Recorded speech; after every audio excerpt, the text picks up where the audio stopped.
अस्सलाम वालेकुम।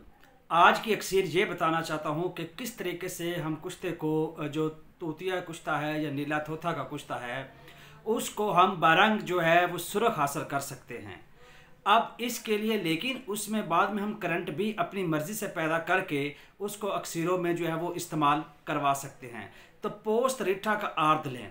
आर्द मतलब उसका आटा बना लें। पोस्त रीठा रीठा लें, उसमें से उसकी जो गुठलियां हैं वो निकाल लें और उस जो रीठा है उसका आटा बना लें। और उसका नुगदा बनाना है आपने नीम के पानी में। नीम का दरख्त होता है, उसके पत्ते लें, उसको कूट लें, उसका पानी निकाल लें, ठीक है।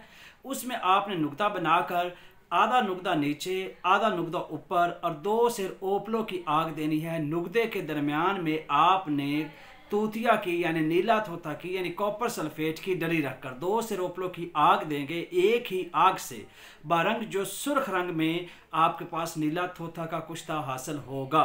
इसके बाद आप इसको करंट दे लें मदार की मदद से। उसके बारहा मैंने तरीके बताए हुए हैं और उसके बाद आप इसको चीज़ों को जारी करने के लिए इस्तेमाल में ला सकते हैं। बारंग सुरख कुश्ता तूतिया आप हासिल कर सकते हैं आर्द रेठा की मदद से नीम के पानी में बना हुआ। शुक्रिया।